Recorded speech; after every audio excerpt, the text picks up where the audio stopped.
sommes arrivés dans ce lieu en 2001, alors j'étais avocate. Je fais un petit retour en arrière.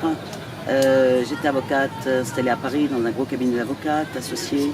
J'avais sur le papier tout ce qui faisait que j'étais une femme soi-disant extrêmement heureuse. Sauf que je ne l'étais pas. J'étais extrêmement malheureuse parce que tout ce que j'avais ne correspondait pas à ce qui vibrait en moi. Je me suis souvenu qu'à 16 ans, j'avais rencontré une bohémienne et qui m'avait dit « Tu connaîtras le bonheur à 40 ans ». Alors quand tu as 16 ans, inutile de te dire que c'est tellement déprimant que tu l'oublies. Sauf que quand tu as 35 ans et que subitement tu revois cette image de la bohémienne qui te dit « Tu trouveras le bonheur à 40 ans », là tu te réveilles et ça devient une vraie panique. Et tu te dis « Mais comment je vais faire pour trouver le bonheur? J'ai plus que 5 ans pour trouver le bonheur ». À un moment donné où j'ai eu une grosse remise en question, j'avais 35 ans et je sentais tellement que j'ai tout fait qu'à un moment donné je me suis dit il faut absolument que je trouve une solution. Et tu te dis mais comment je vais faire pour trouver le bonheur? J'ai plus que 5 ans pour trouver le bonheur. J'avais passé toute ma vie dans la nature et j'adorais mon métier d'avocate, mais j'avais besoin d'être connectée avec la nature. Et là où j'étais, je ne pouvais pas l'être. Le lendemain matin, j'appelle ma secrétaire et je dis écoute, pendant une semaine, je travaille à la maison. Je ne viens pas au cabinet. Mon époux n'était pas là, ma fille n'était pas là, ils étaient partis en vacances tous les deux. Et tous les jours, je vais dans la forêt pour me promener avec mes chiens.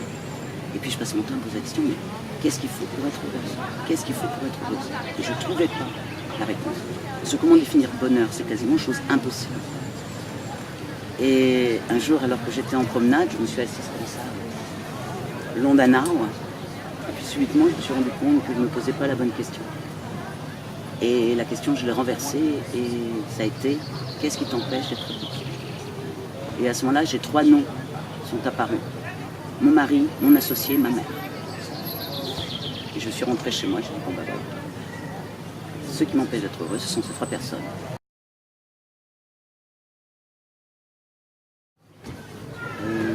8 mois après, je suis partie, j'ai quitté mon mari. Je suis partie. Je me suis réfugiée dans une chambre d'hôtel. Et puis là, comme par miracle, j'ai retrouvé Jean-Philippe que j'avais connu 7 ans avant. Et lui, il avait décidé de quitter la France et de partir vivre au Brésil. Parce que pendant 7 ans, il avait vécu. Et on s'est retrouvés tous les deux au même moment où on se questionnait. Au moment où on avait la certitude qu'il fallait vraiment qu'on bouge dans nos vies pour pouvoir redémarrer. Et à 40 ans, j'étais au bouche.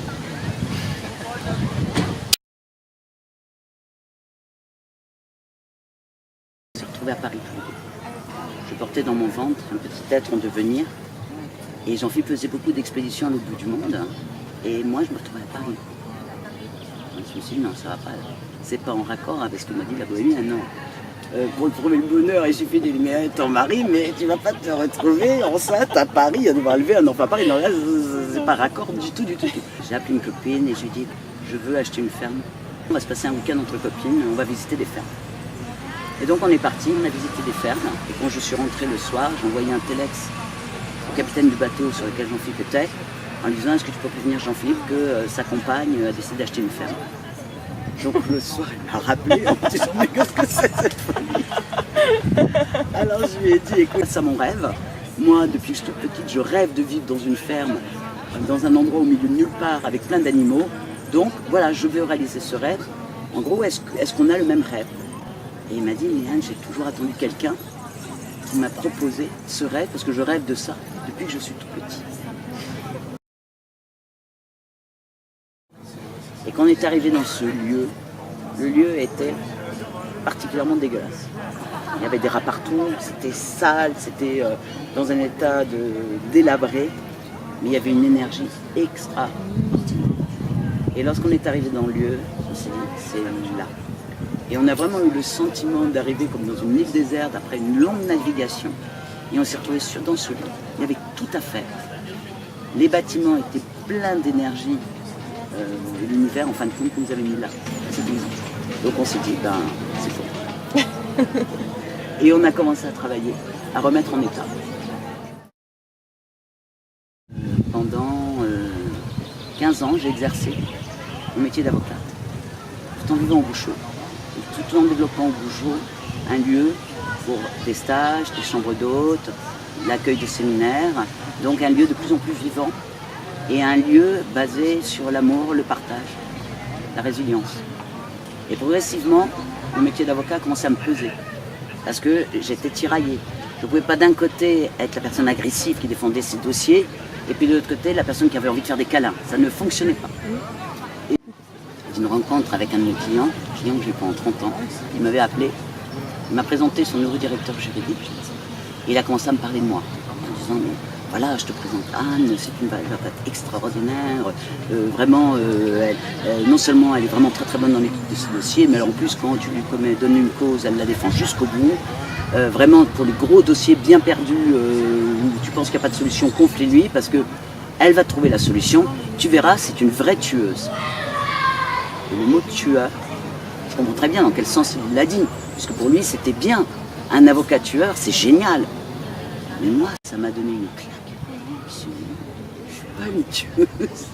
Je joue simplement mon rôle d'avocate.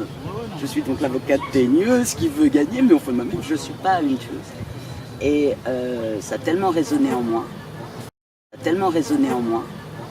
que je me suis dit, il faut que j'arrête ce métier. Il faut que je l'abandonne. Mais comme je ne voulais pas abandonner ce métier, parce que ça m'a quand même, pendant 30 ans de ma vie, je l'ai quand même fait. Et j'adorais le côté humain dans ce métier. Souvent, j'avais réussi à éviter des contentieux en faisant en sorte qu'on trouve des accords avec les confrères et tout, pour justement éviter le tribunal. Et là, je me suis dit, mais non, il y a une chose que j'aime, c'est faire en sorte que les gens trouvent des solutions. Donc, je vais devenir médiateur. Et j'ai lâché ma robe d'avocate en 2016 et j'ai commencé mon activité de médiatrice en 2017. Et donc on a eu la chance de pouvoir réaliser un rêve dans ce lieu sans être dépendant du lieu. Et maintenant on a toute une tribu autour de nous. C'est devenu un lieu très humain. C'est-à-dire que si je fais un petit peu un regard noir sur la société, même si j'ai décidé que je ne regarderai plus que l'arc-en-ciel, même si je fais aujourd'hui un constat noir sur cette société, ne permet pas aux jeunes d'avoir une chance de rebondir. Et donc, on s'est rendu compte que ce lieu permettait aux gens de se reconstruire, de se chercher, de se définir véritablement qui ils étaient et de redémarrer. Donc, on a régulièrement des jeunes qui viennent et qui ne savent pas. On a des gens qui viennent avec des diplômes de grandes écoles. On a eu un gendarme qui est devenu art thérapeute après être passé au bouchon.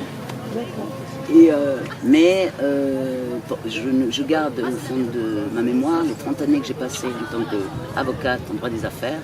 Et j'ai vu beaucoup de misère dans les entreprises, mais aussi bien pour un président que pour une femme de ménage. C'est-à-dire des gens qui jouent des rôles et ils ne sont pas forcément en accord dans le rôle qu'ils jouent. Et donc à un moment donné, je me suis dit, on a la chance d'avoir ce lieu. Et donc aujourd'hui, on ouvre le lieu à des séminaires d'entreprise pour permettre aux gens de venir et de se réaligner, réapprendre à travailler ensemble, réapprendre l'intelligence collective, réapprendre à redonner du sens à leur travail. Ils ont besoin simplement de retrouver de la considération et du bien-être et du sens dans leur vie. Et les entreprises en ont besoin.